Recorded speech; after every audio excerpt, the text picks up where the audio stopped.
Guntur mayor పదవికి కావటి మనోహర్ నాయుడు రాజీనామా చేశాడు. తన రాజీనామా పత్రాన్ని కలెక్టర్కు పంపుతున్నట్లు ఆయన వెల్లడించారు. తనపై కూటమి ప్రభుత్వం ఒత్తిడి పెరిగిందని చెప్పారు. ఆత్మస్థైర్యం కోల్పోయా, పరాభవాలు ఎదుర్కొనే శక్తి నాకు లేదు అని కావటి అన్నారు. చరిత్రలో ఏ మేయర్ ఇన్ని అవమానాలు ఎదుర్కోలేదన్నారు.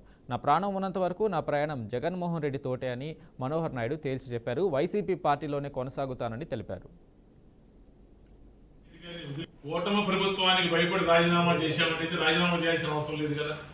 సుత్తంగా కూటమి ప్రభుత్వంలో చేరాలని చెప్పేసి నాకు ఎంతమందో నాతో మాట్లాడారు. ఎంతమంది వాళ్ళు వస్తున్నారు, వీళ్ళు వస్తున్నారు, వీళ్ళు వస్తున్నారు, వాళ్ళు వస్తున్నారు చెప్పేసి.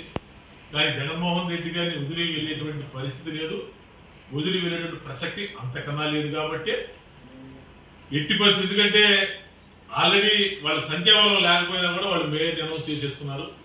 వాళ్ళు ఆల్రెడీ సమావేశాలు పెట్టుకొని కార్పొరేటర్ని బంధువులతో గేదెల మాదిరిగా పొలాలని చెప్పేసి ప్రయత్నం చేస్తూ ఉన్నారు. కొంతమందికి ఆల్రెడీ బెదిరింపులు వస్తూ ఉన్నాయి. వీటన్నిటిని కూడా అరికట్టాలి, వీటన్నిటిని కూడా అడ్డు కట్ట వేయాలి అంటే ఈ అవమానాలు భరించి, ఈ నిందలు భరించి, వీటన్నిటిని భరించి నేను ఆ కుర్చీలో కూర్చోవటం నాకైతే ఇంతకంటే మనస్సరించలేదు, నాకు అంత ఓపిక లేదు. ఆత్మస్థైర్యాన్ని పూర్తిగా కోల్పోయే విధంగా ఈరోజు కూటమి ప్రభుత్వం చేసింది. తప్పకుండా భవిష్యత్తులో మూల్యం చెల్లించుకోవాల్సిన అవసరం తప్పకుండా వస్తుందని చెప్పేసి